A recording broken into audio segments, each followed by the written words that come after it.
মই আছোঁ এতিয়া নলবাৰীৰ মুগদীৰ সোণাপুৰত মই উপস্থিত আছোঁ আৰু সকলোৱে জানে নন্দিনী কাশ্যপ অভিনেত্ৰী নন্দিনী কাশ্যপৰ গাড়ীৰ খুন্দাত ছামিউল হক নামৰ যিগৰাকী আচলতে এগৰাকী যুৱক তেওঁ নলবাৰীৰ যি গোপালথান চান্দগুছি পলিটেকনিক আছে তাত তেওঁ চতুৰ্থ ছেমিষ্টাৰৰ পৰা তেওঁ এবাৰ পৰীক্ষা দিছিল ইলেক্ট্ৰিকেল বিভাগত তেওঁ অধ্যয়নৰত আছিল আৰু তাৰ পিছতে তেওঁৰ আত্মীয়ৰ লগত তেওঁ গুৱাহাটীত বিভিন্ন সময়ত তেওঁৰ পঢ়া খৰচৰ বাবে হওক বা বিভিন্ন ধৰণে তেওঁ তাত কাম কৰিছিল আৰু তাৰ পিছতে নন্দিনী কাশ্যপৰ গাড়ীৰ খুন্দাত ইতিমধ্যে তেওঁ নিহত হৈছে মৃত্যু হৈছে তেওঁৰ আৰু সকলোৱে জানে বাকীখিনি সকলোৱে ইতিমধ্যে গম পাইছে মই ছামিউল হকৰ মই পৰিয়ালত উপস্থিত আছোঁ দেখিবলৈ পাইছে এতিয়া নিশাৰ দৃশ্য আৰু এই ঘটনাটোৰ আচলতে বিয়পি পৰাৰ লগে লগে ইয়ালৈকে অজস্ৰ গুণমুগ্ধ আহি ইয়াত উপস্থিত হৈছে গাঁওখনৰ লোকসকল আহি উপস্থিত হৈছে আমি পোনপটীয়াভাৱে সমগ্ৰ পৰিৱেশ দেখুৱাই আছোঁ মই উল্লেখ কৰিছোঁ আপুনি আচলতে ইয়াত যিফালে আপুনি প্ৰত্যক্ষ কৰে সকলোতে আচলতে কান্দোনৰ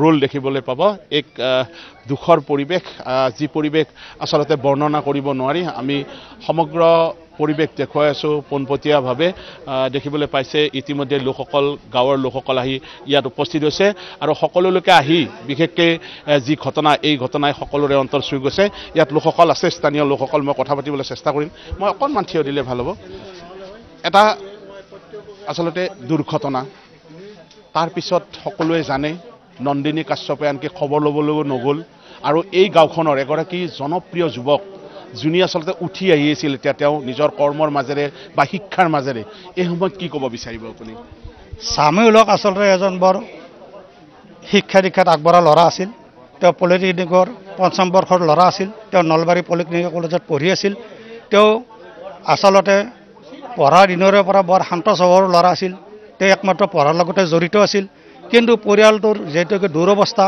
এই দুৰৱস্থা দেখি তেওঁ কৰ্মময় জীৱন হাতত লৈ আৰু পঢ়াটো তেওঁৰ হাতত লৈ তেওঁ কাম কৰাৰ কাৰণে আগবাঢ়ি গৈছিল কিন্তু আমি শুনিলোঁ যোৱা ২৫ তাৰিখে নন্দিনী কাশ্যপ নামৰ এই অভিনেত্ৰীগৰাকীয়ে তেওঁক তাৰমানে গাড়ীৰে এক্সিডেণ্ট কৰি মানে তেওঁ পলাই যায় আৰু পলাই যোৱাৰ ক্ষেত্ৰত তেওঁক যেতিয়া পুলিচে সোধপোছ কৰিলে সেই ক্ষেত্ৰত তেওঁ ক'লে যে এইটো এটা সাধাৰণ এক্সিডেণ্ট কিন্তু সাধাৰণ এক্সিডেণ্ট আমি জানো যে এজন মানুহ নমৰে যিহেতুকে মানুহজনৰ এটা মানে মৃত্যু হ'ল গতিকে এই মৃত্যুৰ ক্ষেত্ৰত আমি গোটেই সোণাপুৰবাসী গাঁৱৰ ৰাইজ আমি মৰ্মাহত হৈছোঁ বৰ আমি দুখ পাইছোঁ যে এই ক্ষেত্ৰত আমি ন্যায় বিচাৰিছোঁ যে নন্দিনী কাশ্যপৰ ওপৰত মানে পুলিচ প্ৰশাসন হওক আইনী প্ৰক্ৰিয়া চলিব লাগে আৰু মাননীয় মুখ্যমন্ত্ৰী মহোদয়ৰ ওচৰতো আমি অনুৰোধ জনাইছোঁ তেখেতে এই ক্ষেত্ৰত এটা সুপৰামৰ্শ বা সুপদক্ষেপ ল'লে আমি বৰ সুখী হ'ব দাদা অকণমান থিয় দিলে ভাল পাম সকলোৱে কৈছে সকলোৱে জানো নন্দিনী কাশ্যপ অভিনেত্ৰী তেওঁৰ গাড়ীৰ খুন্দাত ইতিমধ্যে ছামিউল হকে ইতিমধ্যে ইহলীলাৰ এই গুচি গ'ল ইয়াৰ পৰা আমাৰ মাজৰ পৰা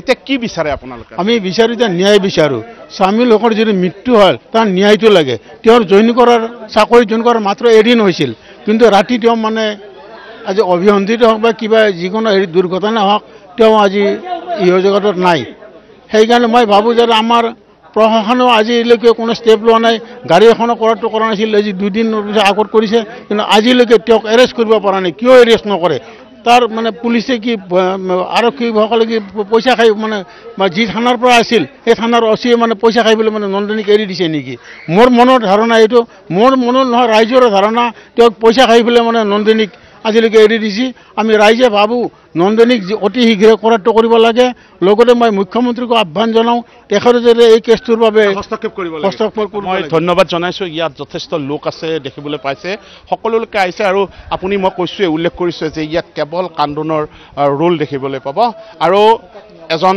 জনপ্ৰিয় যুৱক আছিলে শিক্ষা দীক্ষাত আগবঢ়া আছিলে আৰু যাৰ বাবে নেকি তেওঁ পলিটেকনিকত তেওঁ এডমিশ্যন লৈছিল আৰু পলিটেকনিক এডমিশ্যন তেওঁ অকাল মৃত্যুক আচলতে সাৱটি ল'ব লগা হ'ল দাদা অকণমান উঠি দিলে ভাল লাগিব কি বিচাৰে আপোনালোকে এতিয়া আচলতে আমি ন্যায় বিচাৰিছোঁ আৰু নন্দিনী কাশ্যপৰ ফাঁচি হ'ব লাগে আচলতে মই শুনামতে তেখেতে ইয়াৰ আগতে আৰু কেইবাবাৰো এনেকুৱা ঘটনা কৰিছিল দ্ৰুতগতিত গাড়ী চলাইছিল মদ খাই গাড়ী চলাই ৰাতি 12টা বজাত 1টা বজাত গাড়ী চলাই মই শুনিবলৈ পাইছোঁ নিউজ লাইভত গতিকে তেখেতক অতি সোনকালে মুখ্যমন্ত্ৰী মহোদয়ে কৰায়ত্ব কৰাৰ নিৰ্দেশ দিয়ে যেন ডিজিপি মহোদয় আপুনিও অতি সোনকালে নন্দিনী কাশ্যপক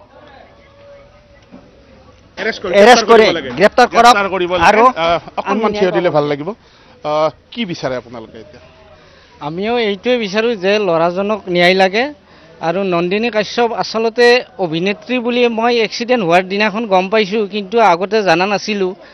আৰু তেখেত বুলি নকওঁ, মই তাই বুলি কওঁ। তাইক আচলতে অভিনেত্ৰী বুলি ক'ব নোৱাৰি। তাই যিহেতুকে ল'ৰাজনক এক্সিডেণ্ট কৰি তাই পলায়ন কৰিছে, আমাৰ তাৰ পিছত অন্য ল'ৰা বাইকেৰে যাই পেলাই খেদি কেনে ধৰিছে, ধৰাৰ পিছতহে তাই স্বীকাৰ কৰিছে এক্সিডেণ্ট বুলি। সেই হিচাপে আমি অভিনেত্ৰী বুলি আমি নকওঁ, তাইক আমি হত্যাকাৰী বুলি কওঁ। হয়, হত্যাকাৰী বুলি ক'ব বিচাৰে অভিযোগ উত্থাপন হৈছে। আমি দেখুৱাইছোঁ এইটো বাসভৱন, চামিউল হকৰ এইটো বাসভৱন, আৰু এই বাসভৱনত এতিয়া শূন্যতা বিৰাজ কৰিছে। আপুনি যদি ভিতৰলৈ প্ৰত্যক্ষ কৰে, ইয়াত আচলতে আত্মীয়সকল শকত ভাগি পৰা পৰিলক্ষিত হৈছে। আমি ভিতৰ ভাগৰ পৰিৱেশো আমি দেখুৱাবলৈ চেষ্টা কৰিছোঁ। সকলো আচলতে আত্মীয়সকল, মই কৈছোঁ আত্মীয়সকল শকত ভাগি পৰিছে। এয়া যি ভিতৰৰ আমি পৰিৱেশ দেখুৱাইছোঁ, পোনপটীয়াভাৱে আমি ভিতৰৰ পৰিৱেশ দেখুৱাবলৈ চেষ্টা কৰিছোঁ। ইয়াত আত্মীয়সকল আছে, সকলোৱে কান্দোনত আচলতে ভাগি পৰিছে। আৰু দিছপুৰত থানা পইচা লৈছে নেকি অভিনেত্ৰীৰ পৰা, সেইকাৰণে মানুহ মৰি গ'ল। আৰক্ষী খবৰ লোৱা নাই। ইমান ভদ্ৰ ল'ৰা সোণাপুৰ গাঁৱৰ, ইমান গাঁৱৰ ৰাইজে পাগল হৈ গৈছে। তাই আৰু সাধাৰণ কাৰণত দুখ পোৱা বুলি কয়। আজি ল'ৰাজন কিয় ঢুকৈ গ'ল? হয়, এয়া হ'ল গাঁওবাসী, আৰু দেখিবলৈ পাইছে আত্মীয়সকল ইতিমধ্যে শকত ভাগি পৰিছে। কাৰণ এগৰাকী উঠি অহা প্ৰজন্মৰ যুৱক, আৰু এই উঠি অহা প্ৰজন্মৰ যুৱক এগৰাকী তাইক 1 নম্বৰতে আজি ৰাতিটো ভিতৰত এৰেষ্ট কৰিব লাগে আৰু তাইক ফাঁচি দিব লাগে। এইটোৱে আমাৰ দাবী। আমিতো ল'ৰাটো ঘূৰাই নাপাওঁ। তাইতো অকণমান দুখ পোৱা বুলি কৈছিল, আমিতো এতিয়া ল'ৰাটো ঘূৰাই নাপাওঁ। তাইতো অভিনয় কৰিল, ল'ৰাটোৰ লগতো অভিনয় কৰিল। তাইতো মঞ্চত অভিনয় কৰে, কিন্তু তাই বাস্তৱতো অভিনয় কৰিল। সেইকাৰণে তাইক ফাঁচি দিব লাগে আৰু আইনে ব্যৱস্থা ল'ব লাগে।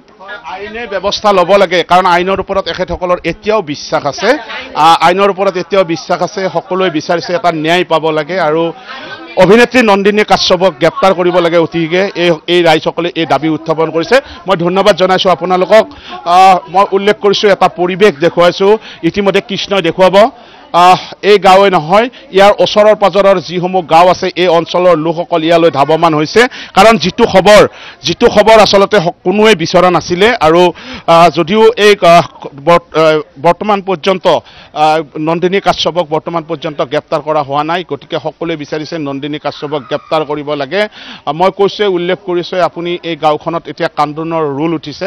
আৰু মুগদীৰ সোণাপুৰৰ এইসকল লোকৰ মাজতে তেওঁ ডাঙৰ দীঘল হৈছিলে। 21 বছৰীয়া এগৰাকী যুৱক, আৰু এই যুৱকগৰাকীয়ে আচলতে গুৱাহাটীলৈ গৈছিল, কৰ্মসূত্ৰে তেওঁ গুৱাহাটীলৈ গৈছিল, আৰু গুৱাহাটীলৈ গৈয়ে আচলতে তেওঁ মৃত্যুক আঁকোৱালি ল'ব লগা হয়। এক দুখৰ পৰিৱেশ।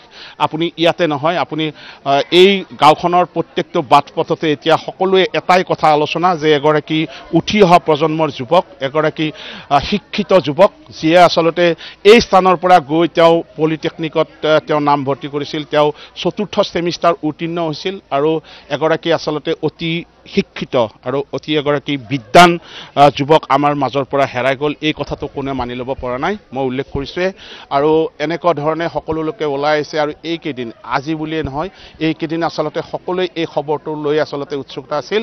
কিন্তু নন্দিনী কাশ্যপৰ আচলতে তেওঁৰ যি আচলতে স্থিতি হ'ব লাগিছিল, সেই স্থিতিত তেওঁ নাছিলে। অকণমান দুখ পোৱা বুলি তেওঁ প্ৰকাশ কৰিছিল। আৰু এই বিষয়টো লৈ আচলতে এই গাঁৱৰ লোকসকলে মানি ল'ব পৰা নাই গোটেই বিষয়টো।